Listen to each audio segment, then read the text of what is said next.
ఓం విఘ్నేశ్వరాయ నమః. శ్రీ వెంకటేశ్వర స్వామి వారి దివ్య చరిత్ర 61వ అధ్యాయము. కపిల తీర్థము. శేషాద్రి కొండ దిగువన 7 కొండలకు వెళ్లే దారిలో ఉంది కపిల తీర్థము. కపిల తీర్థానికి చక్రతీర్థము లేదా ఆళ్వార తీర్థం అని కూడా అంటారు. కృతయుగంలో పాతాళ లోకంలో కపిల మహర్షి పూజించిన కపిలేశ్వర స్వామి భూమిని చీల్చుకొని ఇక్కడ వెలిసినట్లు చెప్తారు. అందువలన ఇది కపిలలింగంగా పేరు పొందింది. త్రేతాయుగంలో అగ్ని పూజించిన కారణంగా ఆగ్నేయలింగమై ఇప్పుడు కలియుగంలో కపిలగోవు పూజలు అందుకుంటుంది. ముల్లోకాలలోని సకల తీర్థాలు ముక్కోటి పౌర్ణమి నాడు మధ్యాహ్నం వేళ 10 గంటల పాటు కపిలతీర్థంలో నిలుస్తాయని ప్రతీతి.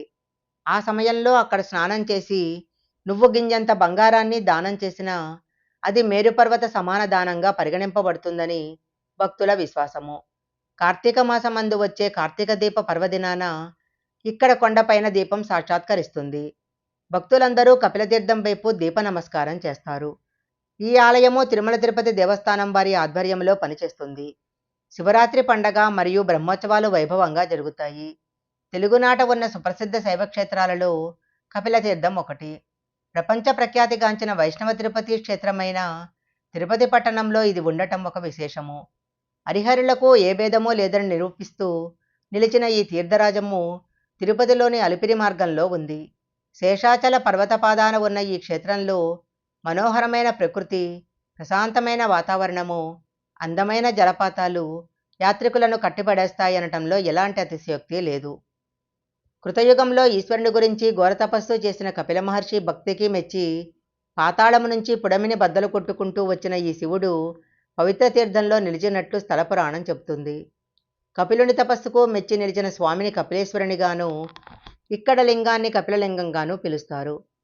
కామాక్షి సమేతుడే నిలిచిన స్వామివారిని తరువాతి కాలంలో అగ్నిదేవుడు ఆరాధించిన కారణంగా ఇక్కడ లింగాన్ని అగ్నిలింగంగా వ్యవహరిస్తారు. తిరుమల గిరుల నుంచి ప్రవహిస్తూ అమితమైన వేగంతో సుమారు 25 అడుగుల ఎత్తు నుంచి ఆలయ పుష్కరిణిలోకి దూకే ఆకాశగంగా శివుని జుటాజుటాన్ని చేరినట్లు అనిపిస్తుంది.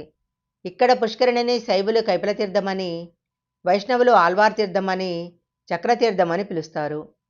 ఇప్పుడున్న ఆలయము సుమారు 1000 ఏళ్ల నాటిదని చెప్తారు. అప్పట్లో ఈ ప్రాంతాన్ని ఏలిన రాజేంద్ర చోళుని కాలంలో ఈ నిర్మాణం జరిగిందని, స్వతహాగా స్వయంమతస్థులైన చోళులు దీనిని అత్యంత భక్తి శ్రద్ధలతో నిర్మించినట్లు స్పష్టంగా తెలుస్తుంది. విజయనగర రాజుల కాలంలో దీన్ని వైష్ణవ తీర్థంగా పరిగణించారు. అప్పటి ఆలయానికి ముందున్న చిన్న గుడి ఆళ్వార్లలో ఒకటి పేరిట నమ్మాళ్వార్ పేరిట నిర్మితమైనట్టు చెప్తారు. విజయనగర పరిపాలన చివరి రోజుల్లో అక్కడి నుంచి వచ్చి ఈ ప్రాంత నివాసం ఏర్పరచుకున్న ఒక దేవదాసి ఈ ఆలయంలో గణపతిని ప్రతిష్ఠ గావించిందని చెప్తారు. ఈ ఆలయ ప్రాంగణంలో కపిలేశ్వర స్వామితో పాటు కార్తికేయుడు, శ్రీకృష్ణుడు, అగస్తేశ్వరుడు, కాశీ విశ్వేశ్వరుడు, సహస్రలింగేశ్వరుడు, లక్ష్మీనారాయణుడు కూడా కొలువై ఉన్నారు. తిరుపతి, తిరుమల వంటి ప్రసిద్ధ నగరాలకు దగ్గరలో శివుని విగ్రహం ఉన్న ఒకే ఒక ఆలయము కపిలతీర్థము. ఈ పెద్ద ఆలయము తిరుమల కొండ పాదాల దగ్గర పర్వత ప్రవేశంలో ఉంది. ఈ ఆలయ ప్రవేశం దగ్గర శివుని వాహనము నంది ఉంది. శివుని విగ్రహం ముందే కపిల మహర్షి ఉన్నట్లు, ఆయన పేరుతో దీనికి ఆ పేరు వచ్చినట్లు చెప్తారు. తీర్థం అంటే ప్రసిద్ధమైన సరస్సు అని అర్థము. పాప వినాశనం జలపాతాల ఆలయం దగ్గరలో ఏర్పాటు చేయబడింది. ఈ ఆలయము 13-16 శతాబ్దాలలో విజయనగర రాజుల ప్రోత్సాహంతో బాగా ప్రాచుర్యం పొందిందని చెప్తారు.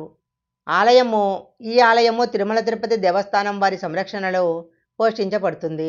సంతతి లేనివారు, సంతతి కావాలనుకున్నవారు ఈ క్షేత్రస్వామిని ఆరాధించి ఒక్కరోజు నిద్ర చేస్తే సంతాన ప్రాప్తి కలుగుతుందని భక్తులు నమ్ముతుంటారు.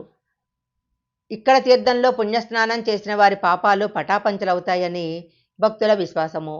కార్తీక మాసంలో లక్షలాది భక్తులు స్వామివారిని దర్శించుకుంటారు. ఈ ఆలయ ప్రాంగణంలో ఈశ్వరునికి దీపాలు పెడతారు. ఈ వీడియో కనుక మీకు నచ్చినట్లయితే లైక్ చేయండి, షేర్ చేయండి. ఇలాంటి మరిన్ని వీడియోల కోసం మా ఛానల్ సబ్స్క్రైబ్ చేసుకోండి. పక్కనే ఉన్న బెల్ ఐకాన్ని యాక్టివేషన్ చేసుకుంటే మేము పెట్టే వీడియోలన్నీ కూడా మీకు ముందుగానే నోటిఫికేషన్గా వస్తాయి.